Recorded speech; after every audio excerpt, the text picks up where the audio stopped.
Det var en gang, i et land, hvor roser blomstrede med duften af ambition, og væggene var dækket af hvisker skarpere end noget svær, kom det en jente ved navn Leila, men ved slutten af hendes første dag ville hun have flere andre navn. Nogen hviskede med misundelse, nogen med frygt, og nogen bedst undgået at nævne i selskab. Leila havde ikke blivet født i silkesænger og brudrede tøfler. Nej, hun havde blivet født i en liten solfyldt landsby, hvor guider var flere end mennesker, og hendes største daglige udfordring havde været at hindre fætteren Mustafa fra at stjæle brødet hendes. Livet havde været enkelt, til det ikke var det længere. En skæbnesvanger ettermiddag, mens Leila nynnede på en sang om aprikoser og eksistentiel fortvivlelse, ankom en gruppe mænd med imponerende mustacher og et mistænkeligt antal blanke bælter, sagde noget om skatter og tribut, og pludselig befandt Leila sig på en kamel på vej til Istanbul, byen med minareter, intriger og, tilsyneladende, overdreven eyeliner. Nå, forestil dig dette. Leila, knap 16, klemte en liten bund af morens gamle skærf. Øjnene store som en skræmt guide i et tordenvejr, trådte gennem de storslåtte portene til Topkapi-paladset. Hvis hun havde forventet noget ud af et eventyr med blomster og mild musik, tog hun grundigt fejl. Luften lugtede som en kompliceret blanding af rosenvand, svette og knap tilbageholdt ambition. Væggene var høje, dørene højere, og vagtene, stod som statuer hugget ud af ren foragt. Blikkene deres lovede, at enhver dum tanke ville blive raskt korrigeret, helst med et blik, som kunne fryse smeltet guld.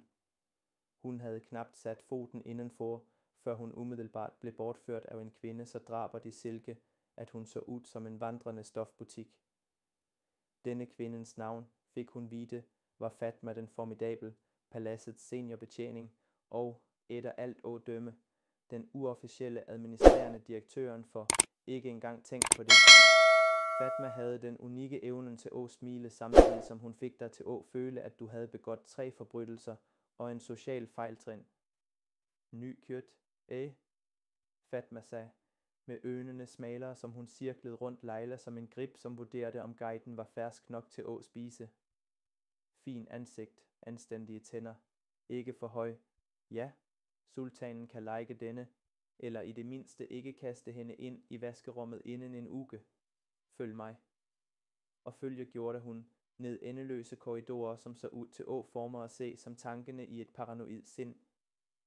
Væggene var prydet med intrikate flisarbejder, blomsterdesign, arabesker og af og til en truende fremstilling af en påfugl, som så ud til at kende dine hemmeligheder. Hver få skridt ville en ny tjenestepige dukke op, balancerende bræt med sødsakker eller foldede lin, uden at se op, bevægende se med den stille effektiviteten til veltrænte spøgelser. Leila prøvede at tage det hele ind, lysekronerne som glitrede som frosne regndråber, duften af kardemomme og nellik, latteren som var dæmpet fra et sted hun ikke kunne se. Hun snublede en gang, bare en gang, men det var nok til, at en nærliggende avnuk kastede et blik på hende med så intens skuffelse, at hun følte sig tvunget til at bede om undskyldning til gulvet. Til slut kom de til det Fatma dramatisk kaldte indvielseskammeret, som hørtes ud som et sted, hvor man enten lærte kunsten og broder, eller blev forvandlet til en advarselshistorie. Rummet var stort, klædt med spejl og polstrede divaner, og allerede fyldt med andre jenter. Nogen skravlede nervøst af spænding, andre sat stille med øjne, som havde set for myge og munder, som så ud til at være sydikien med hemmeligheder. Fatma klappede i hændene, og rummet strammede sig til som en bataljon med hjorteblik rekrutter. Lyt nøje, barn, begyndte hun. Stemmen hendes var glat som honning og skarp som en kniv. Du er nu en del af det kejserlige haremet, den mest eksklusive klubben, du aldrig bad om at blive med i.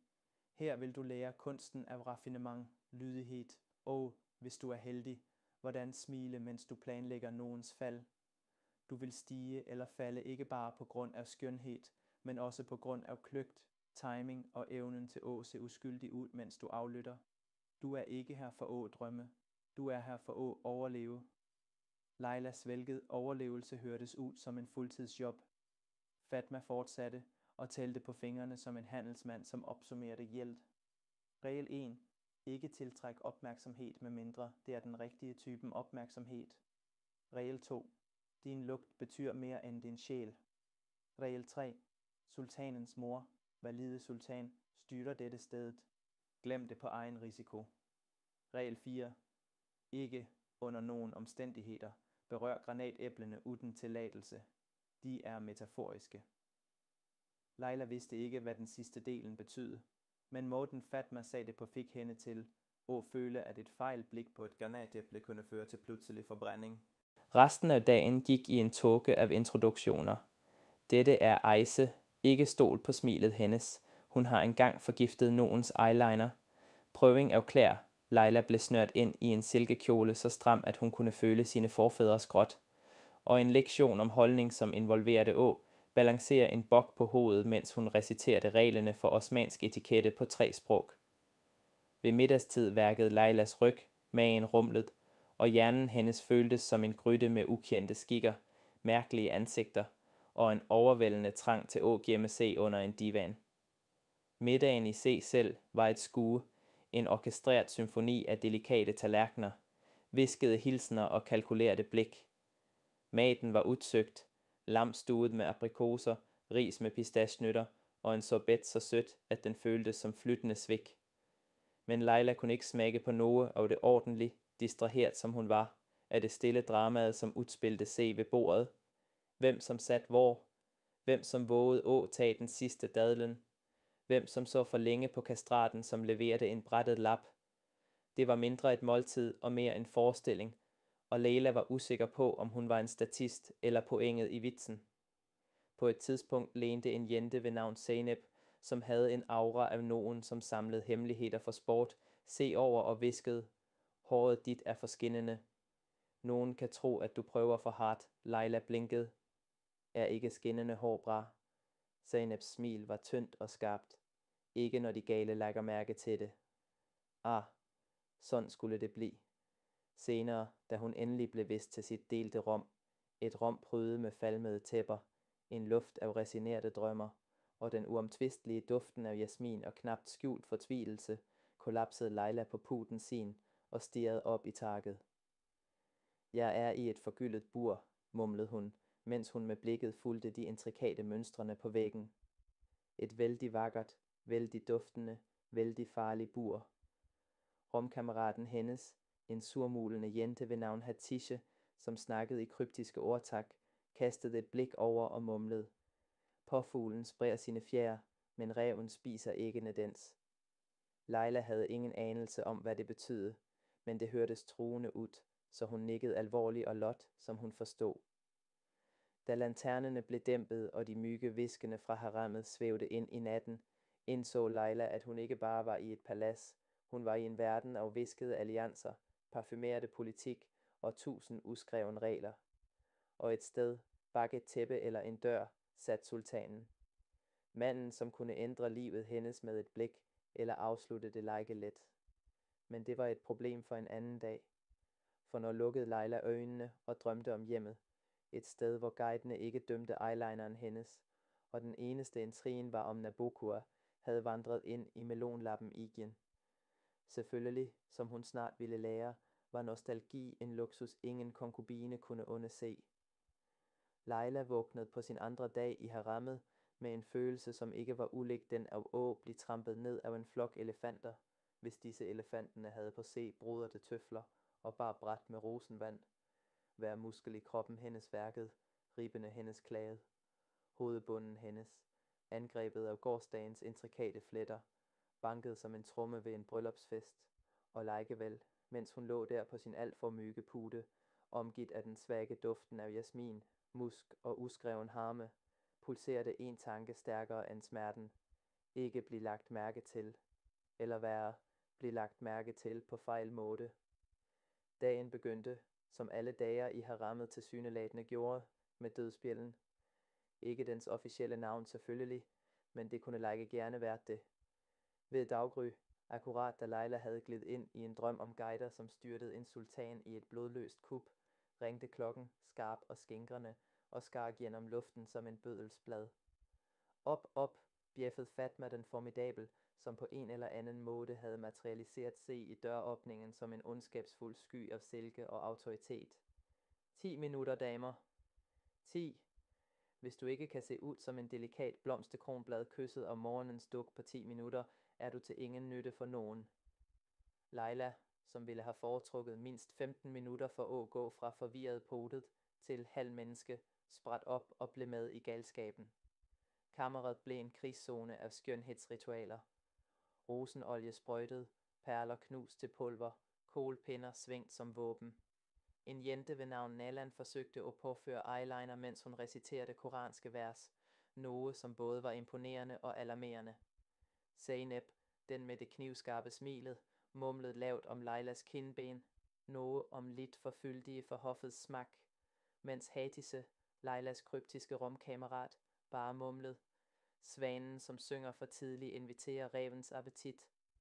Laila var ikke sikker på, om det betød, at hun burde skynde se, eller slutte og prøve helt og holdent. Målet, så det ud til, var at opnå naturlig skønhed. Et udtryk som, i det osmanske harem, betydde at se ud, som om du havde blivet malt af en renaissancemester og retuscheret af et team af engler med doktorgrader i forførelse. Laila stirrede på sig selv i spejlet. Hendes refleksion stirrede tilbage, likdeler håbefuld og horrificeret. Rosenolien fik huden hendes til at skinne som en glasset dessert. De knuste perlene fik kinderne hendes til at glitre på en måde, som skræk: frugtbarhedsgudinde, vær så snil og lægge mærke til mig. Og de kollinjede øjnene gav hende udseende til nogen, som enten kunne forføre sultanen, eller myrde ham med en forgiftet hårnål. Perfekt, sagde Fatma med et smil, som kunne få fløte til åstørkne. Nå, husk, damer, det handler ikke bare om, hvordan det ser ud. Det er, hvordan du svæver. Skuldrene tilbage, hakken ned, øjnene, som om du skjuler mindst en farlig hemmelighed. Laila prøvede. Så hardt hun prøvede. Men at gli, viste det sig, var ikke en færdighed, hun havde mestret i landsbyen sin. Der havde hun mest trampet rundt i sandaler, jagget guider og råbt på Mustafa for at have stjålet aprikosene hendes. Her betød svævende og bevæge sig så sagte og graciøst, at ens tilstedeværelse blev følt som en duft, ikke hørt som en klang. Da de paradede ind i morgenens opråbssal, fokuserede Laila på hvert skridt. Venstre fod, stille som en kat. Højre fod, kanaliserer en liten røg af rykkelse. Smil, en hvisking, ikke et råb. Hænder, foldet over magen som en høflig fange. Øjne, store, uskyldige, men også som om de vidste, hvem som stjal sultanens tøfler forrige uge. Opråbet i sig selv var et skue, som kunne være iscenesat af gudene for klønede sociale hierarkier. De ældre eunukkerne, mænd i flyttende kapper, og med udtryk, som antydede, at de havde set hver form for menneskelig dårskab og var dybt uinteresserede, stod på rad, og indspisede konkubinene som guldsmeder, som vurderede defekte diamanter. En etter en blev navn råbt op. Jentene trådte frem, bøjede sig i en hilsen, som var både underdanig og subtilt strategisk, og trak sig deretter tilbage til pladserne sine. Hvert navn syntes at bære en tyngde. Aysun, den omtalte favoritten, som skinte med en luft af selvtilfreds overlevelse. Selma, hun som havde været her i 5 år, og havde perfektioneret kunsten at se både harmløs og uundværlig ud samtidig. Fatima, den stille, som engang havde blivet beskyldt for at stjæle en hårnål, og havde overlevet ved at overbevise alle om, at det var en ulykke.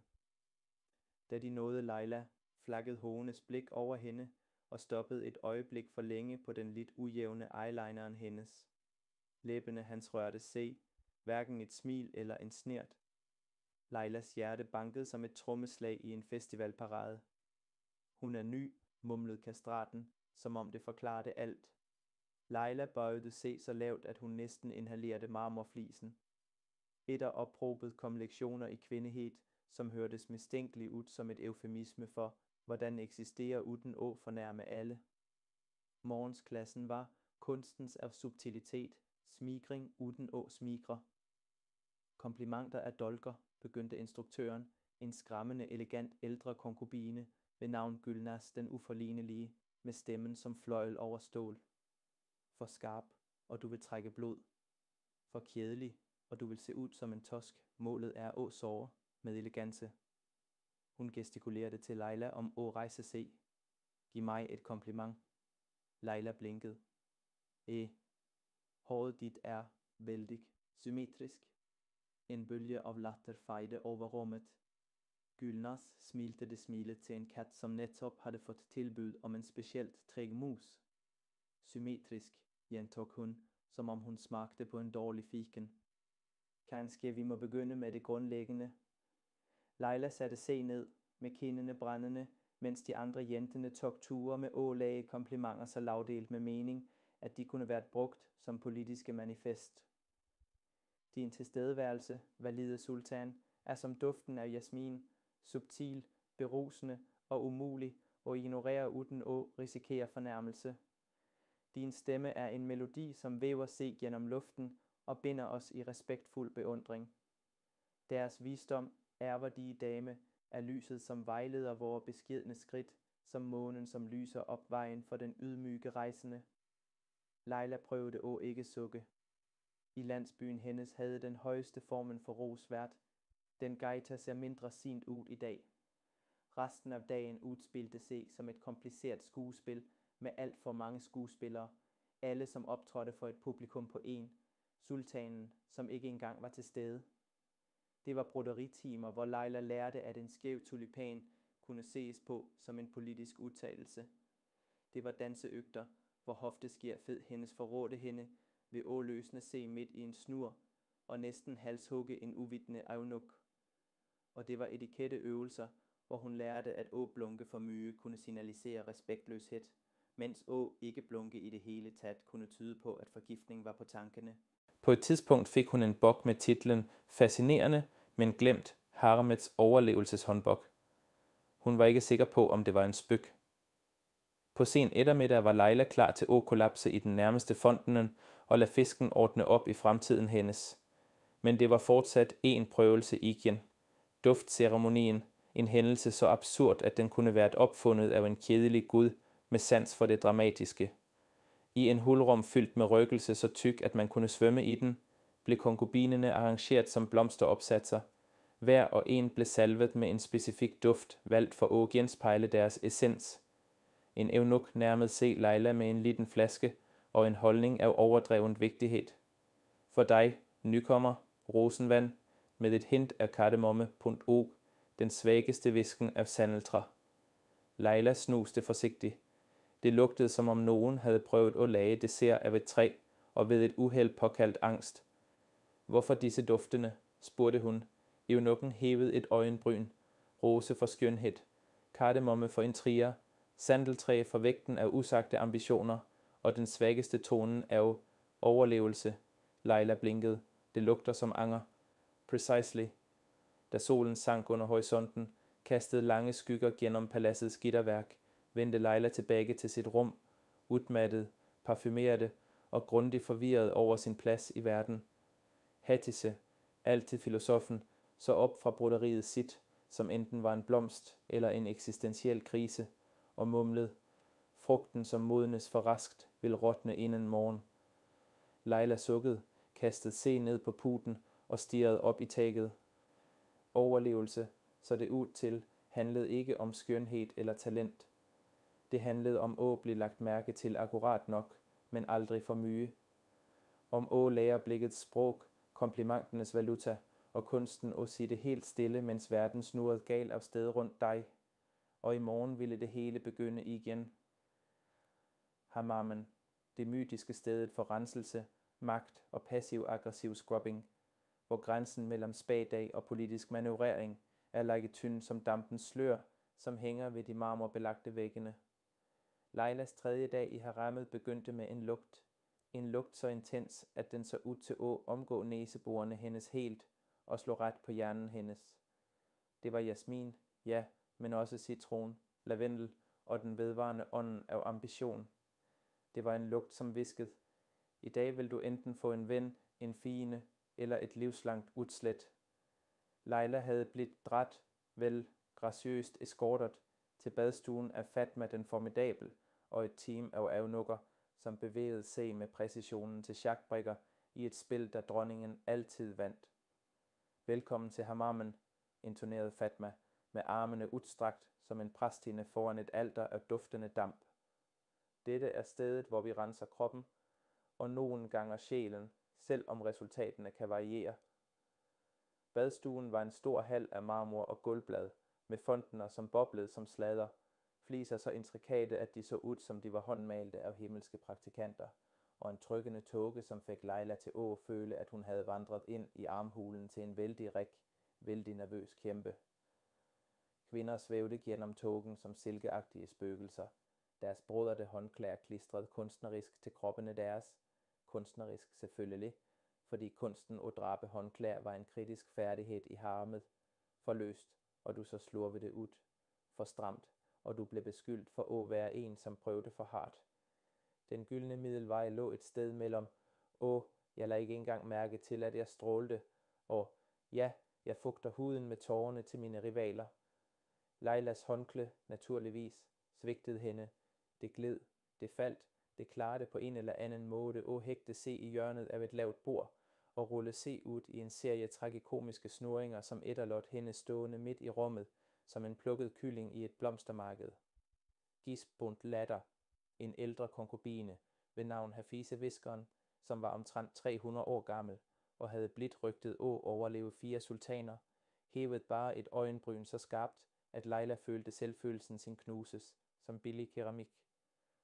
Kjære, sagde Fatma, stemmen dryppende er jo nok sarkasme til at drukne en kamel. Kanskje du vil demonstrere, hvordan man ikke skal gå ind i et hammam.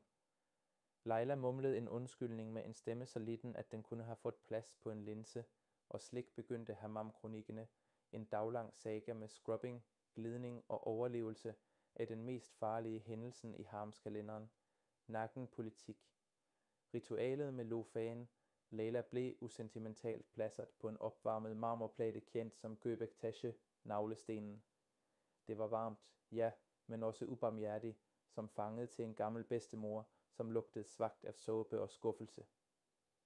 Skrub hende, beordrede Fatma og gestikulerede mod de unge jentene, som havde udtrykt så rolige, at det næsten var skræmmende, som om de havde set alt, dømt det og gått videre. Den første skrubberen, en jente ved navn Eileen, svingte sin lufa som et masseeksfolieringsvåben. Med entusiasme som grænsede til religiøs iver, angreb hun Leilas hud, som om hun prøvede at udslette hele landsbyen hendes fra porerne. Forsigtig. Leila skreg, men Eileen smilte bare det rolige smilet til en jente, som ikke havde tid til forespørgsler, og fortsatte at skrubbe med intensiteten til en kvinde, som polerede en kongelig vogn. Leila tænkte på at skrige, men hun mistænkte, at det bare ville få hende til at se svag ud, eller være ny. I mellemtiden observerede de andre konkubinerne som en jury, hvert blik en stille dom. Aysun den strålende lå i nærheden, huden hendes glødede med en aura, som antydede, at hun havde blidt badet i måneskin og selvtillid. Zeynep den giftige sippede citronvand, øjnene hendes fulgte Leila let, som en kat, som bestemte se for at hoppe eller tage en lur. Hatise den kryptiske gentok, naturligvis et ordtak i et hjørne.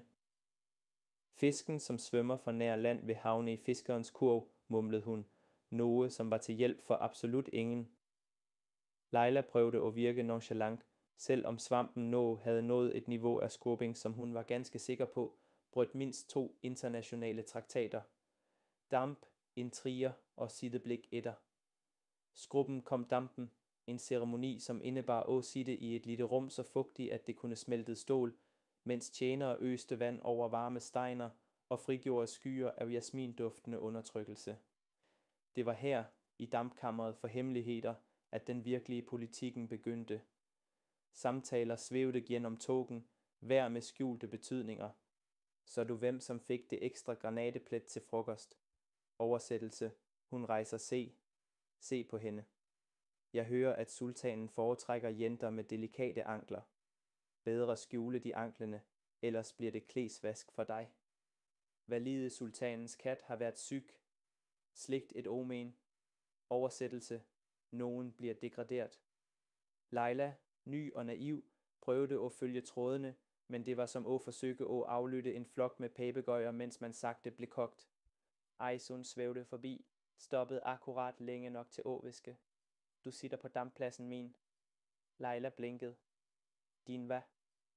Min dampplads, gentog Aysun, smilede skarpt som en skimitter. Alle ved. Hjørnet med den optimale kondensationen for strålende hud. Ikke for mig til at genta mig selv. Laila, usikker på om hun blev truet eller fugtet, skøjt Una så raskt, at hun næsten skled på en flæk af citronduftende sabotage. Te-tid med en side af forræderi etter dampbadet samlede konkubinerne se for myntete og skandale, liggende på luksuriøse puder, som viskede om både luksus og mild paranoia. Laila, fortsat fugtig og let eksfolieret inden en tomme af sin værdighed, nippede forsigtigt til teen sin, bare for at finde sig selv midt i et verbalt minefelt. Har du hørt, mumlede Zeynep, mens hun rørte i teen, som om hun planlagde et kup, at Hafizes niece fik en rose fra sultanen.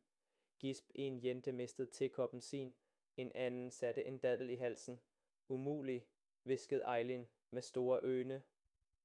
Det er helt muligt, svarte Zeynep, stemmen hendes glat som overfladen af et forgiftet bæger. Og de siger, hun har talent for oud. Laila, usikker på hvad oud egentlig var. Et strengeinstrument, en parfume, en mystisk kode for mistænkelig frugtbar, bestemte se for nikke klogt. Hatise lente se frem, stemmen hendes så lav, at den praktisk talt krævede en skriver for at blive nedtegnet. Rosen er et budskab. Uden er en advarsel. Og teen. Hun stoppede op, så ned i Lailas kop. Teen er aldrig bare te. Laila stirrede på koppen sin, halvvejs forberedt på, at den skulle begynde at viske statshemmeligheder. Hvis Laila havde lært én ting i sin tid i harammet, så var det dette. Pudene var ikke bare for at sove. De var våben. De var udtalelser. De var statussymboler så potente, at en brodret silkepude praktisk talt kunne viske. Jeg er 3 granateblefrø Una, og erstatte dig i sultanens seng. Og i dag, under haramets store putteudveksling, var indsatsen like høj som tækkene i sultanens private kammer. Og stedet, puttebazaren. Det hele begyndte i putterummet. Et sted, som hørte smygt, uskyldig, næsten bedårende ud. Det var ingen af de tingene. Forestil dig et marked fyldt med rækker af fløjels, silke og brokadepuder. Hver mere prangende end den forrige, der hver kvinde vandrede med et udtryk af studeret ligegyldighed. Bortset fra øjnene, som dartede rundt som en kat, som ved nøjagtigt, hvor musene gemmer sig. Rummet var kaos indhyllet i dusker. Koner cirklede rundt udstillingene som hauger, med duften af rosvand og knapt skjult ambition. Putene brodret med guldtråd viskede, dette kan blive din fremtid. De, som var fyldt med svaneuld, mumlede, myg nok for sultanens hoved, hvis du ved, hvordan du skal forhandle.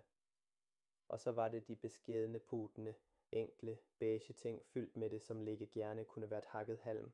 De var for jentene, som allerede var på den tabende siden af paladspolitikken, de som sandsynligvis ville ende op med brede håndklæder for evigheden, eller værre, blive ompladset til køkkenet.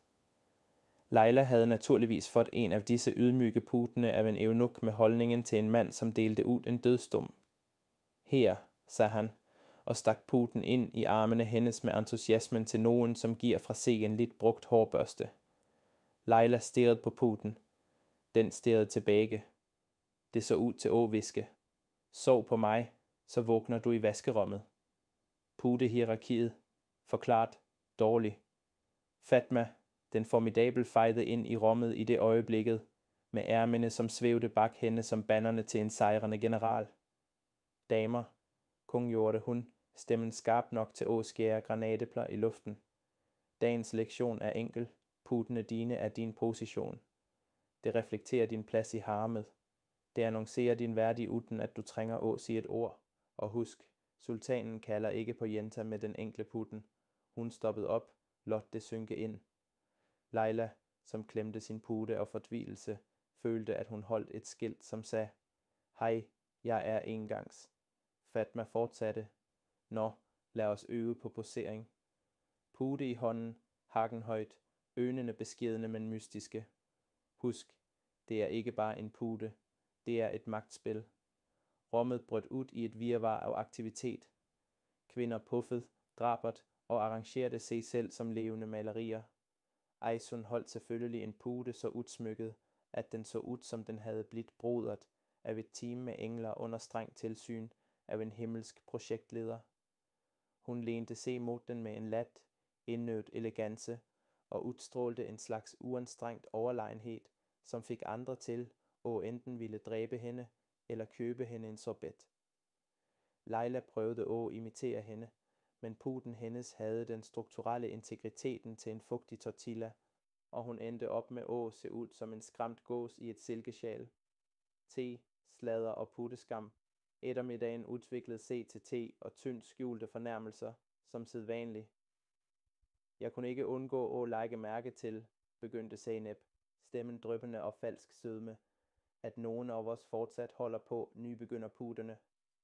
Leila, som følte sig som en nybegynder i en hule af selvtilfredse kobraer, prøvede at forsvinde ind i puden sin, som med omtrent størrelsen til et lille kålhovedet, ikke var til hjælp. Hatice, altid den kryptiske poeten, lente sig ind og viskede. Den mindste putten kan skjule den skarpeste nålen. Leila var ikke sikker på, om det var opmuntring eller en trussel, men hun nikkede uanset. I haremmet var det bedst at være enig i alt, medmindre du var sikker på, at det ville føre til, at du blev forgiftet. Puttekuppet. En advarende historie. Hver konkubine kendte historien om Nigar den modige, som for mange år siden havde forsøgt det utænkelige. Hun havde stjålet en overlegen pude fra Valide Sultans private lager. Legenden sagde, at hun snek se ind i putterummet om natten, forklædt som en uskyldig tjener, og byttede sin egen triste, klumpede pude med en så luksuriøs, at det blev rygtet, at den var fyldt med fønixfjer og sukkende fra besejrede rivaler. Næste morgen dukkede Nigar op på opråbet med den opgraderede puden, smilende som om hun netop havde løst universets gåte. Hun blev aldrig set igen. Historien var en advarsel, visket fra jente til jente som en påmindelse. Ambition er en vanskelig ting. Det kan løfte dig højt nok til at berøre stjernene, eller få dig rullet ind i et tæppe og lever til Bosporos. Leila holdt hænderne fast på sin egen pude, selv om tanken på en snikkende bytte dansede i baghovedet hendes som en farlig liten ræv. Dagen begyndte, som de fleste dage i haremmet gjorde, med en skandaløs mangel på personlig plads. Leila vågnede sammenfiltret i foldene af sin egen silkekåbe, med en pude, som næsten kvælte hende, og Aisuns fod fastplantet i ribbein af hendes. Flyt dig, bølle, mumlede Aisun i søvne, som om hun erobrede osmansk ejendom selv i drømmene sine.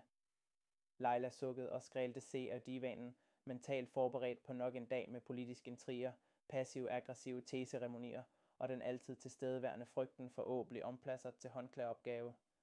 Men i dag var det en ny spænding i luften. En duft, et visk, et rygte så fristende, at det like gerne kunne være parfumeret med rosenolie, ambition og et hint af arsenik. Sultanens favorit, den undvigende, utilnærmelige, myggelegenden selv, var savnet. Legenden om favoritten i haremmet var favoritten ikke så myge en person som en institution. Hun var den udvalgte, den salvede, kvinden som kunne nyse på en evnuk og få det erklært som en handling af guddommelig duft. Hendes navn, Fahima af de legendariske ankler. En kvinde så utrolig vakker, at selv sultanens kæledyrpapegøje angiveligt sluttede af etterligne fornærmelser, når hun gik forbi. Fahima havde alt. En kappe brodret med guldtråd og perler så tætte, at hun trængte en ekstra tjener bare for at bære ærmene hendes. En seng dækket med silke importet fra månen, eller så rygtene sag. En privat hage, hvor rosene blomstrede året rundt, muligens af ren frygt, og hun havde forsvundet. Etterforskningen begynder naturligvis erklærte Fatma den formidabel en obligatorisk puttetop møde i storsalen. Mine damer, buldrede hun, stemmen som lyden af en ceremoniel gong, som blev dyppet i sarkasme. Favoritten er savnet. Dette er ikke en øvelse, dette er en mulighed for nogen af dere. Konkubinerne brød umiddelbart ud i samtidig panik og forestilling. Aisun perfektionerte sit tragisk bekymrede udtryk, komplet med en enkelt tåre, som glitrede i hjørnet af øjet hendes som en velpladset edelsten. Zeynep viskede dramatisk, tror du hun blev taget? Hatice mumlede fra sit hjørne. Lysestakken, som brænder stærkest, bliver blåst ud først. Leila, som havde mestret kunsten at overleve stille, stirrede bare på teen sin og prøvede at se interessant ud, men ikke for interessant. Teorierne florerer. Teorier om Fahimas forsvinding spredte se raskere end lus på en pudekampturnering. Kidnappet af venetianske spioner. Mulig. De havde en forkærlighed for eksotiske skandaler. Bortført af sultanen selv til et hemmeligt palads formet som en gigantisk tulipan. En klassiker. Forvandlet til et spøgelse af valide sultans onde øje. Det var Eileens teori, og hun viskede det med overbevisningen til nogen, som havde læst akkurat en bog om magi og bestemt, at alt var sandt. Men den farligste teorien, den ingen vågede at sige højt, men som alle tænkte, at favoritten havde faldt i unåde, som betød, at sultanen var tilgængelig. Q, den subtile forskydningen af puder, skærpingen af smil, den pludselige fremkomsten af ekstra rosenolie bag ørerne. Det begyndte, som mange katastrofer i haremet gjorde, med et tilsyneladende uskyldigt papirark. Leila fandt det gemt under puden hendes, ja, den forbandede, klumpede puden, som havde været et gentagende tema i hendes lidelse. Pergamentet var brættet pænt som en høflig liten bombe og forsælet med et voksintryk formet mistænkeligt likt en tulipan. Nå, tulipaner i det osmanske hoffet var mange ting. Et symbol på skønhed, en metafor for flygtig kærlighed, en grund til at klore ud øjnene dine over sultanens årlige hagekonkurrence. Men i dette tilfælde så det ud til, at tulipanen viskede, åbne mig, og livet dit vil aldrig blive det samme. Naturligvis åbnede Leila den, og naturligvis var det en forfærdelig fejl.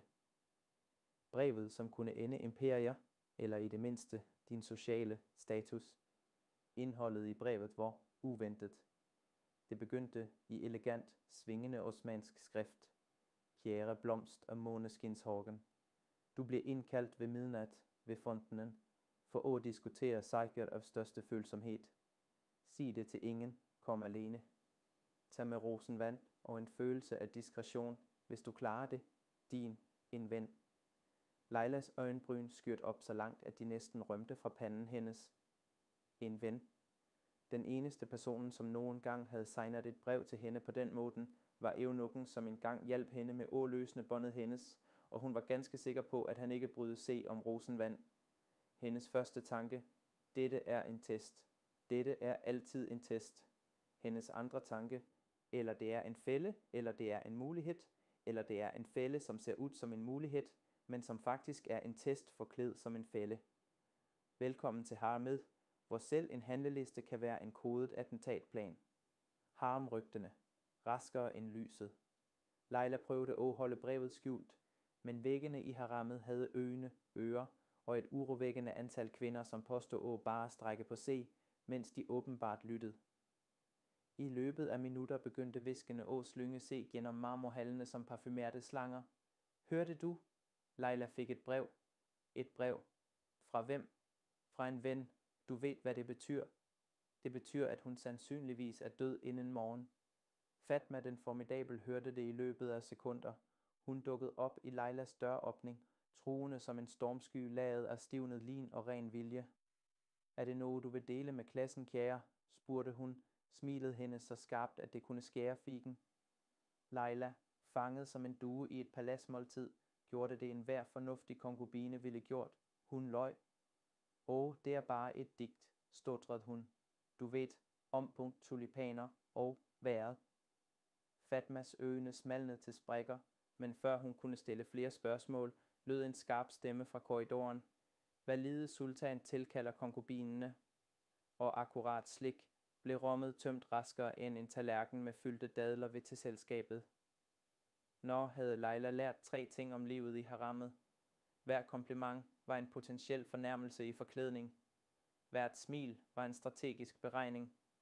Hver dør i paladset var teknisk set en hemmelig dør, og hvis du ikke var forsigtig, ville du finde dig selv frivilligt ompladset til åbrætte håndklæder for resten af dit naturlige liv. Dagens krise. Det var ikke en savnet konkubine eller en stjålet pude, selv om det havde sket forrige uge. Nej, dagens eksistentielle trussel kom i form af en klædsvaskeliste. bogstaveligt talt. Den frygtede listen Leila havde kost se med et sjældent øjeblik af fred, liggende ved fontenen, småspisende på en figen, som kanskje ikke var en bestikkelse fra en ukendt beundrer, da Fatma den formidabel bræste ind i gårdspladsen som en tordensky laget helt af stivelse og misbilligelse. Opmærksomhed, alle konkubiner. Buldret hun, mens hun holdt en rul højt som en guddommelig påbud. Valide sultan har udstedt den opdaterede listen over pligter og omplaceringer. Hver kvinde frøs. Selv duer så ud til å stoppe op i flugten, vinger svævende i frygt. Leilas figen gled ud af fingrene hendes og spræt mod flisene som et lite, frugtig omen om undergang. Panik i haremmet listen, ser du, var ingen vanlig liste. Det var listen, den som kunne bestemme din skæbne med et swipe af en fjer. Få navnet dit på den gode siden af listen. Gratulerer, du ville servere te til sultanens favorit, eller brodret hans kappe med små gyldne tulipaner. Få navnet dit på den dårlige siden. Du ville brætte fugtige håndklæder i et rum uden vinduer, som lugtede svagt af kogt kål og fortvilelse, eller værre, du kunne blive sendt til vaskerummet. Leila havde hørt hvisker om vaskerummet. Mørke, skræmmende hvisker. De sagde, at den sidste jenta, som blev sendt dit, havde blidt så grundigt blækket, at selv sjælen hendes lugtede citron. Teatret for høflig terror Fatma, som nødt den kollektive panikken, begyndte at læse navnene højt. Aysun den strålende, tildelt åserver af rosenservet på sultanens næste banket. Aysun strålte som en lampe drevet af selvtilfredshed. Zainab den giftige, udnævnt til at overvåge broderingen af sultanens jagtkappe. Zainab smilte for sig selv, allerede mentalt planlæggende, hvem af fienderne hendes som tilfældigvis ville ende op med nålestik. Leila fra, hvor end du kommer fra, under vurdering. Yderligere vurdering kræves. Leilas hjerte sank ned i silkeslippersne hendes, venter på opdrag. Det var det samme som at gå planken med bind for øjnene. Hattise den kryptiske, som sat i nærheden, mumlede. Elven render dit den vil, men nogen fisker blev fanget i sivet. Leila bestemte C for ikke OB om en afklaring. Planen. Operation, ikke vaskeri. Leila vidste, at hun havde 2 valg. Acceptere skæbnen sin og forberede C på et liv med håndklæbretting og eksistentiel krise.